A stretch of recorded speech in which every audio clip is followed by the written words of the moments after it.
So the first part, the first box of our DLR for week 8 is to complete the analogy. Again, I know we did this a few weeks back, but again, that was a few weeks back. So I want to make sure we go over this like it was brand new. Okay? So analogies. Analogies are when you compare the relationship. When I say relationship, I don't mean that they're dating or they're married or anything like that.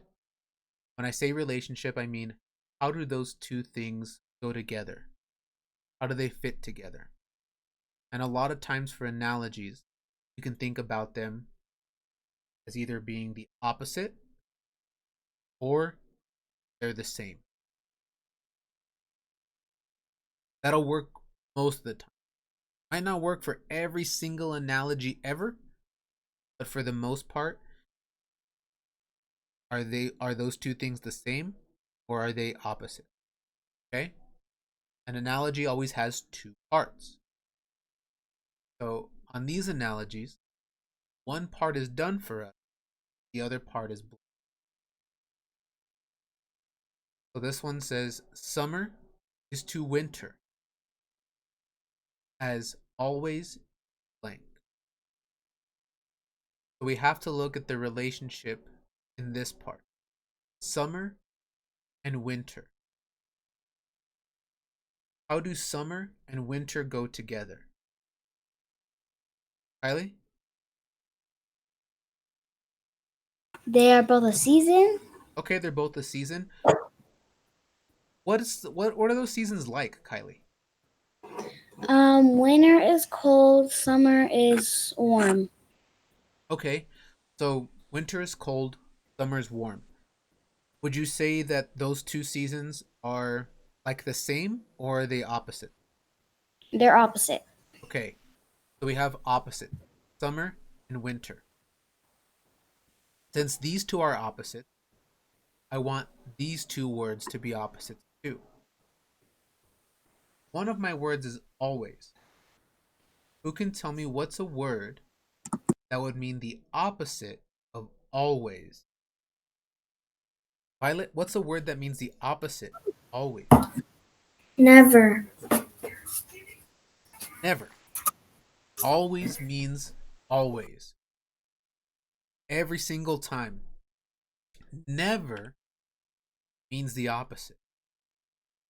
It means whenever something happens that this other thing is not happening. So this would be a complete analogy. Summer is to winter as always to never. These two are opposite. These two are opposite. What about the next one? Answer is to question as blank is to asleep. So they have one part completed for us. Answer is to question.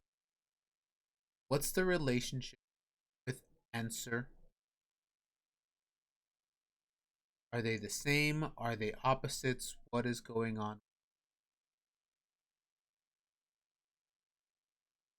Violet, how are they related? They're both asking a question or an answer. Well, you don't ask and answer, right? You ask what's an answer? What's the answer to this? What's the question to this? Okay, so they kind of go together because when you ask a question, you're looking for the answer, right? Okay, Yes. so Violet, is an answer and a question same thing or are they Nope. opposite? They're the opposite. Okay, they're an opposite. I'm looking for another opposite here. So I have answer is to question, opposite, as blank to asleep. So what word could I put here that would mean the opposite? What would be the opposite of Christopher?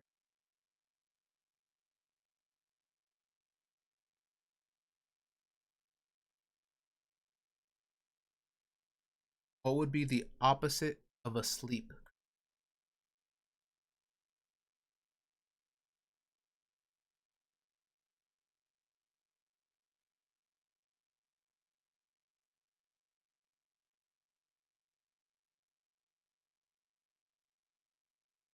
Wake.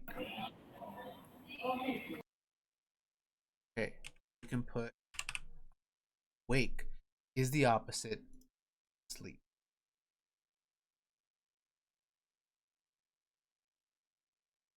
Blame is to blank as bitter is to. Okay, so now it's the second part. Bitter is to. How do those two things go? And I know the last time we talked a little bit about bitter. Who remembers what bitter means? Jada, what does bitter?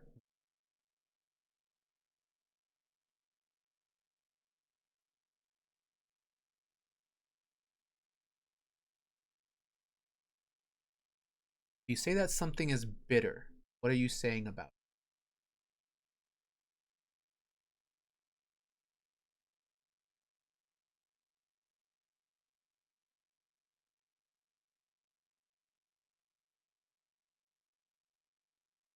Very, very good, Jada. When you say that something is bitter, what you're saying is like the peel of an orange. When you first bite into it, like you're trying to peel the orange off, when you bite into that peel, it doesn't taste sweet. It's almost like sour, but it kind of dries out your mouth a little bit. That's bitter. So bitter and sweet. How do bitter and sweet go together? Kylie,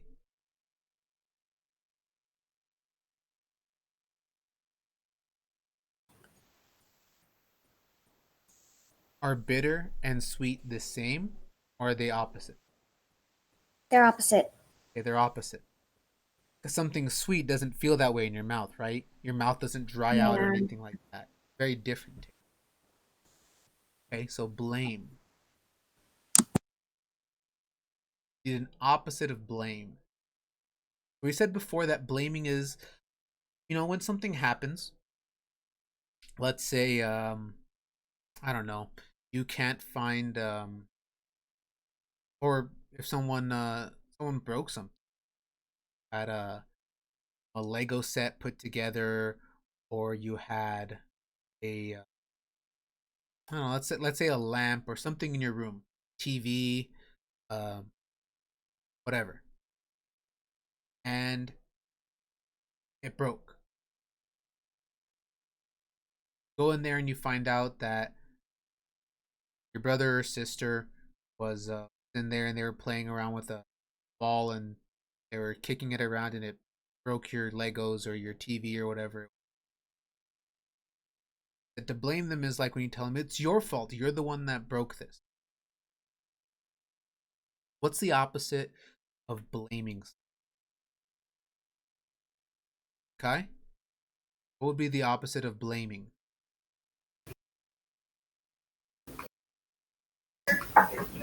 Fault.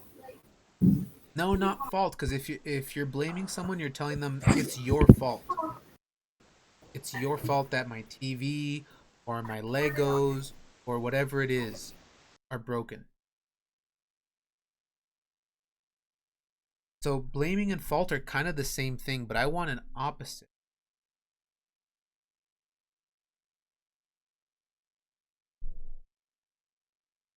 Noah?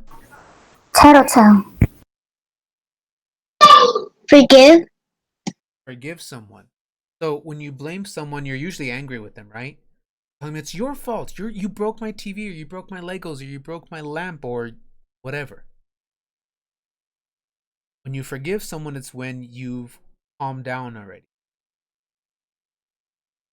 Usually when you're blaming someone, you're upset about something, still angry about it. But I've never heard anyone forgive someone and be angry about it. I forgive you. It's okay. I've never heard of that. It's always when they've calmed down already and they've okay, I forgive you. They always are calmer when they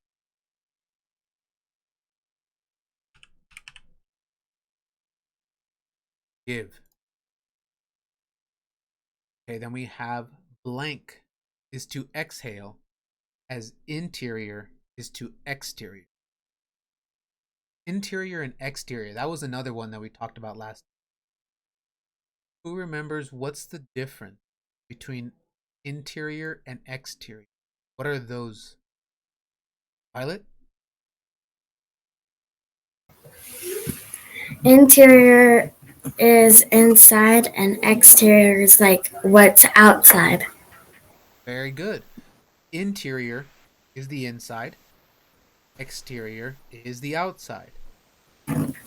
And it could be the interior or exterior of your house, of your car, of I don't know, your room, anything. So interior is the inside, exterior is the outside. So Violet, are those two things the same or are those opposite? They're opposite. They're opposite. So I need an opposite of exhale. So exhale is like when you've been holding your breath and you that's exhale. Or like when you're blowing up a balloon, that's exhale. What's the opposite of exhale? Noah? Inhale. Inhale. And if you look at the beginning of the words, we kind of see pattern. Inhale, exhale, interior, exterior. So exhale means to breathe out, and inhale means to breathe in. Like you take a deep, deep breath, like before you go diving into a swimming pool, and you that's inhale.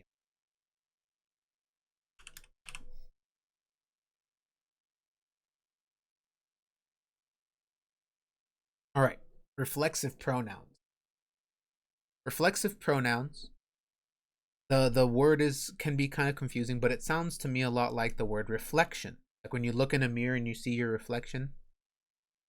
A reflexive pronoun is a pronoun that talks about the subject of that sentence. Usually, a reflexive pronoun will use self in that word. Maybe not all the time, but a lot of times. So, for instance, you may help blank ice cream. You is our subject. So to turn it into a reflexive pronoun, I'm going to use self, but at the beginning, I'm not just going to put you because it's not you self, it's your. You may help yourself ice cream.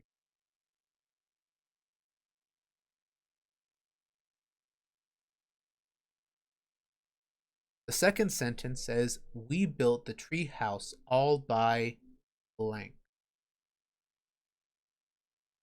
Again, we're going to use self, part of our reflexive pronoun. But how should we finish that sentence? We built the tree house all by Jaylene? All by what? Ourselves. Ourselves. And very good. So O-U-R. And even though our subject is we wouldn't put we self. It would be our. And then since it's plural, because we means a group of people, not just one person by themselves. Instead of self, it's selves. S-E-L-V-E-S. We had talked about that before. Anytime you have a word that ends with an F or an FE becomes plural, you have to change it to a V and add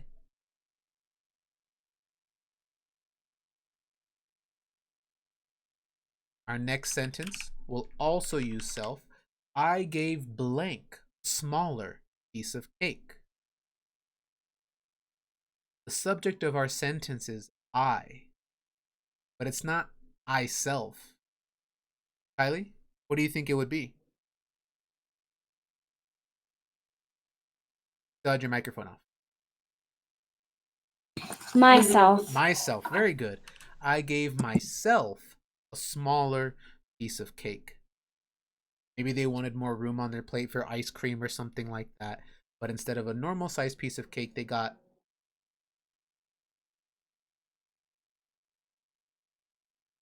this last one is also going to use self.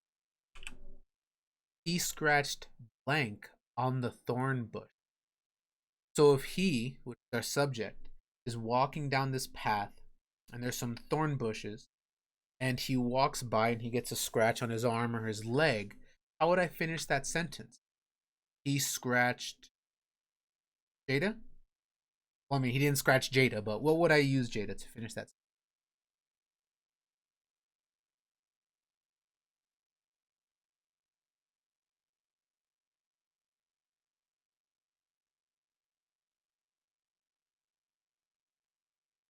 Close. So not his self, but him.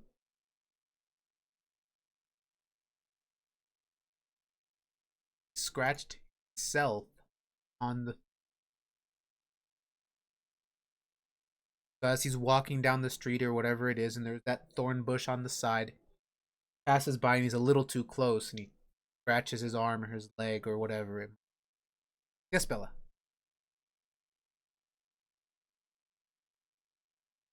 Oh, okay.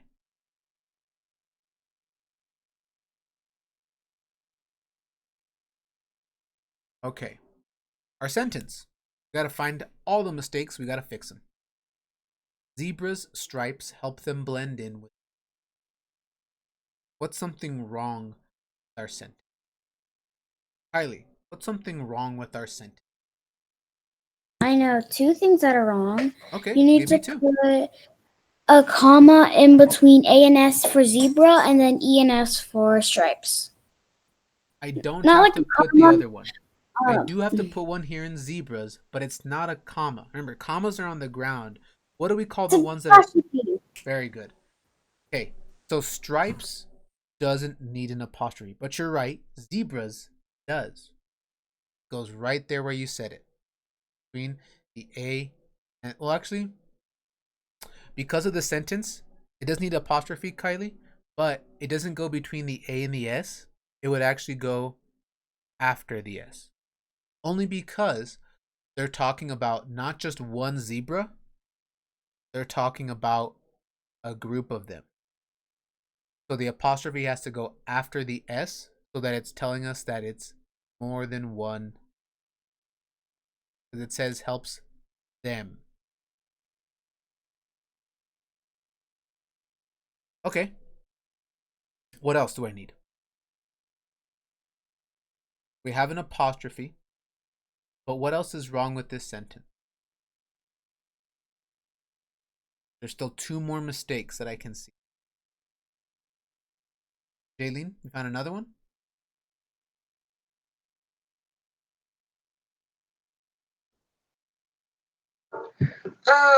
You capitalize Z Capitalize the Z in zebras. Why, Jaylene?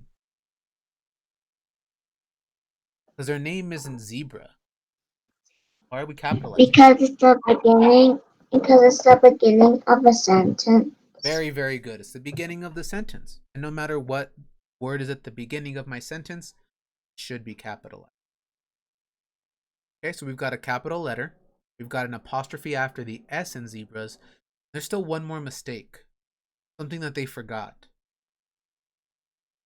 Alexa, what did they forget?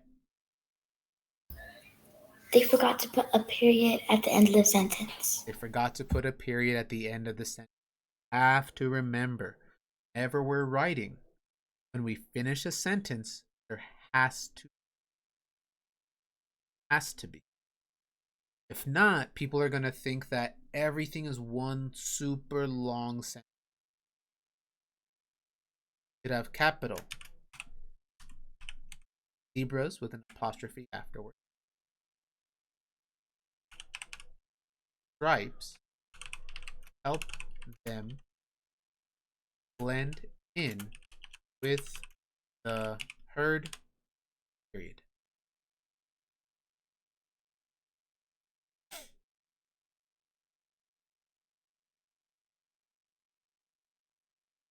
Okay. The next one, let me first drag over my just a little. Okay. Correlative conjunctions. We talked about these ones. These came in pairs. Group. Neither Ben nor Sarah likes chocolate. So conjunctions we can remember are our fanboy words. For, and, nor, but, or, yet, so. If I can find the conjunction, then I can find its partner. So in this first sentence, neither Ben nor Sarah likes chocolate. Which one of those words is my conjunction, fanboy word?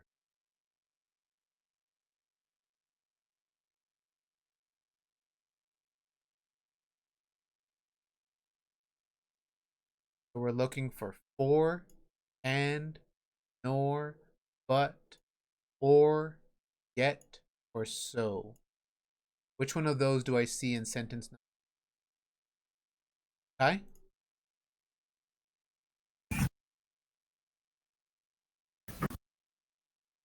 That didn't come through on your microphone. Try again. Nor. Nor. Okay, Chase, when we finish with this one, give me a second and I'll see if I can. Nor. Nor has a partner word. Do you remember what the partner word was, Nakai?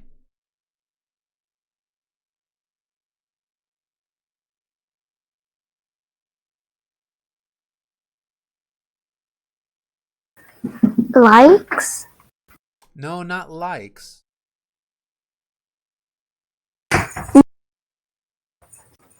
Neither. Neither. Very good. Neither.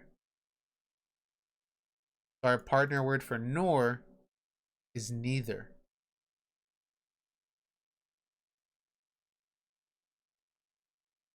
Okay. Our next sentence also has a correlative conjunction, which means there's one of our fanboy words and a partner. Either Sophia or Angel will stack the books. Which fanboy word did they use in that second sentence? For, and, nor, but, or, yet, so. Which one did they use? Kylie. Or. Or. And what word do you think is the partner for or, Kylie?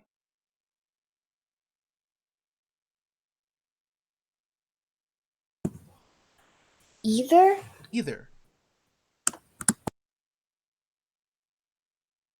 So I want you to take a look at these first two because nor and or are very, very similar.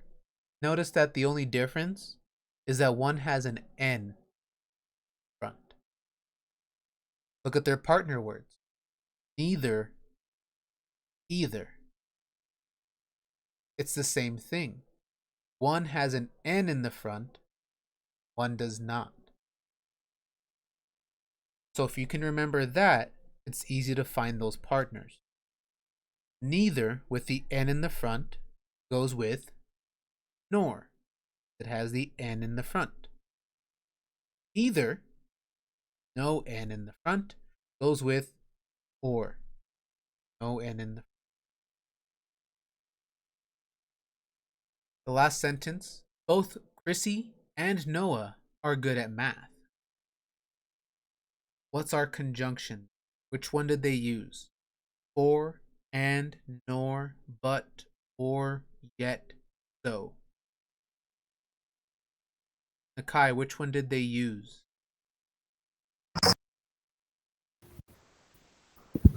And What do you think the partner is for and? can you give me that? Both. Both. Very good. Both and go together. Okay.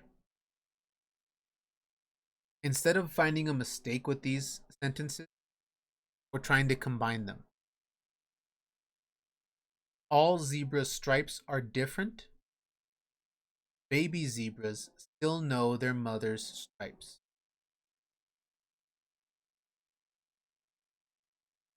We have three answer choices. A. All zebra stripes are different because baby zebras still know their mother's stripes. B. All zebra stripes are different, but baby zebras still know their mother's stripes. C. All zebra stripes are different because baby zebras know their mother's. Which answer choice seems like the best one? Best way to combine these sentences? Should I pick A? Should I pick B? Or should I pick? Which one do we think is the best? Kylie, you think you know? What are you thinking? B? Why B? What does B do that you like more than the others? Because how it says in A and B, I mean A and C, because baby zebras still know their mother's stripes, it doesn't make sense. Because it says all, because in the first sentence it says all zebras still, all zebra stripes are different. So they're all different. Do you think that B just makes a little more sense than the others? Mm-hmm. Okay, I'll agree with that. I think it does make some more sense. There is something that they did that kind of helps it to make sense. Something that we've talked about when we talk about taking sentences and putting them together. Jaylene, do you see what they did that was better than the other ones?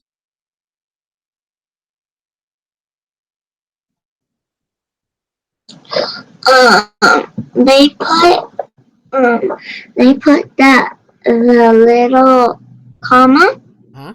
They put it before the fanboy.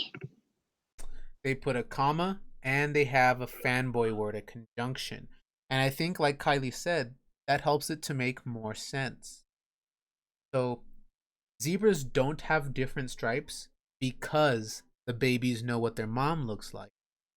What they're saying to us is that even though every single zebra has different stripes on it, and even though we might not be able to see and tell them all apart, that baby zebras can look at the stripes and know which one is their mom and which ones are.